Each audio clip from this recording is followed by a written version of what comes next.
We're in the Four Corners region of America. We've split up to cover all 4 states. Renee's exploring the rivers of Utah, Bobo's investigated the property where he had his best Bigfoot sighting ever, Cliff's exploring the desert of Arizona, and I'm on a solo investigation along the New Mexico portion of the San Juan River, where something threw rocks at us during our first night investigation. And it's sounding like they're still around because I just heard a big splash in the water next to me. Ooh, and there's a splash in the water on the other side. It's definitely getting closer. And I want to grab that therm, so I'm going to take a gander with this and just have a little peek.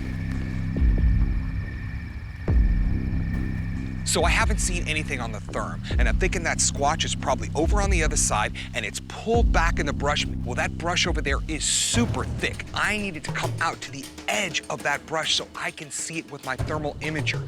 So I'm gonna change up my strategy a bit.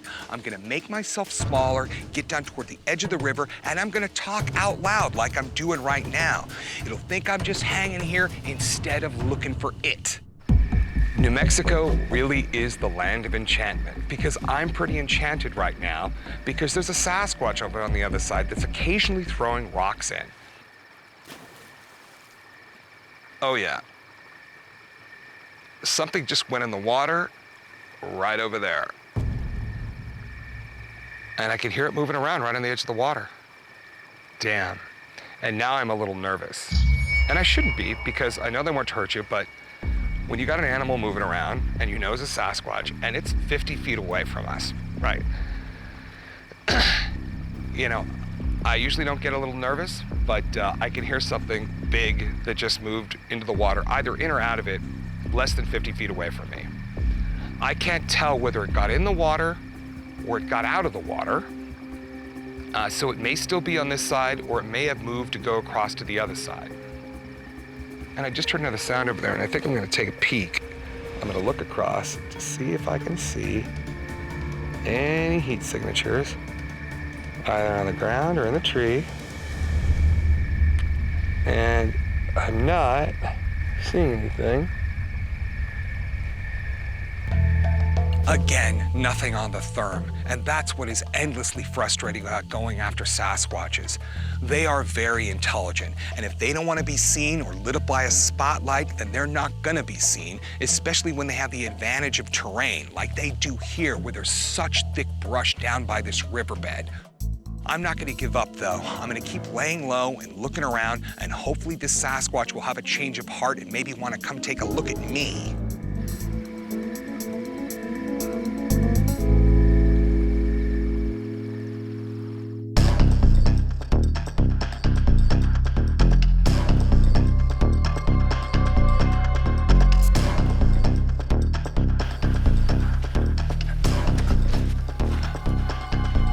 I stayed out here all night long, next to the river, not far from Brenda's property, and I kept hearing what sounded like rocks being thrown into the water.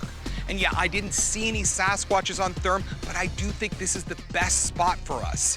So I'm gonna suggest that we reconvene and all meet here for our final night investigation. Hey. Hey, Cliff. Hey, Renee, I got Matt on the line, too. Okay, what have you all gotten in your respective states? Okay, well, you know, I met up with Leonard here in Utah. He introduced me to Claudia. She is a Navajo that's been having ongoing activity on her family property, and she was gracious enough to take me out for a night investigation, but unfortunately, it has been quiet here. You guys having any better luck? I went and hung out with Johnny and Carol. Stuff's been going on there the entire time we've been gone. So we did a night investigation, but came up with nothing. But I didn't give up. From there, I went up the canyons and into the Chuscas and still came up with nothing. The habitat was great, but nobody was home. How about you, Bobo? I went and met up with George, that spot where he got the video. That was a baby Bigfoot, but it had been so overgrown you couldn't tell what was going on there. We did an overnight investigation. It was completely dead. So the next day I went down to visit Hoyt Velarde down on the Hickory Apache Reservation in New Mexico. I know I'm supposed to stay in Colorado, but I had to go back where I had my best sighting. Talked to Hoyt. Of course, there's a lot of stuff going on in the general area. So you went rogue and headed to New Mexico? Hey, that's my state. I don't follow the rules, babe. Okay, well listen, my overnight with Randy was a bust. We didn't find anything but some sheep. But on my camping trip last night, I was right back up at where Brenda took us that first night and we got action. And man, Not long after I got there, rocks started going in the water. So they are there. They're there every time. And I think that's where we should go. Yeah, absolutely. Our first night was great. If we don't go back there, we'd be nuts. Yeah, well, I never wanted to leave New Mexico in the first place. I'm totally down for going back to Brenda's. Well, we're all in agreement then. That sounds great, and I'll meet you guys at Brenda's property. Very good. I've gotten action near Brenda's property twice now, so I'm thinking this may be one of the most reliable places anywhere in the area. Told you. Told you. That I knew it. was something. Yeah, I haven't got a Sasquatch on Therm, but I'm thinking that maybe because the brush by the river here is so thick. So what I'm thinking now is we need to get a bird's eye view of this area in the daytime and then maybe lure one out into the open at that point. I've put together an elaborate plan, and I'm hoping to get the rest of the team on board because this is going to be a 4-person mission. Hey. What's going on? Haven't seen you guys in days. You've all grown. Okay, I think what we should do here is do a day investigation that goes into the night. I think we gotta have eyes on that river on the edge and then have eyes above that river, like with the drone. Yeah, cool. I've got it in the back. Perfect. So we'll send up the drone over the river to look in that thicket. I'll be right nearby listening for it to get in the water. And Renee will have you drive down the road, and that's apparently what triggers it to go in the river and get on the other side. This is gonna be good. It's like 2 prongs. We have a daytime approach, and then when night falls, we just go Bigfooting as normal and see what we can get. Absolutely. The team level of excitement's at an all-time high right now because we think this is one of our best chances to actually catch a Squatch on Therm. If we can get one of those climbing out of the river, game changer. We'd have it right there, proof. Well, that's a good plan. It's one of the best ones we've had in a long time. Let's get ourselves to our Let's gear positions. it up and walk in.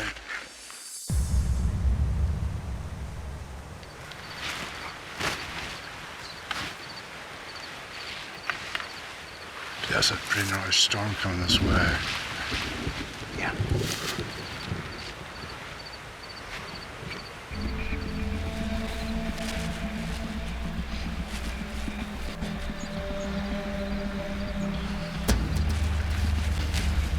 Renee, do you hear me?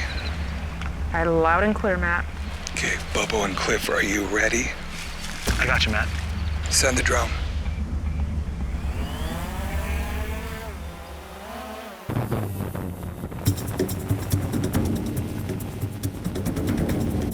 Renee, come on in.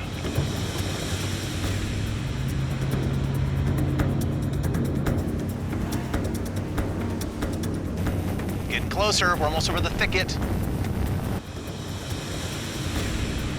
I see Renee's headlights. Getting closer. Oh, jeez! The wind's just howling. The wind just took off, man. Look at this. This is insane.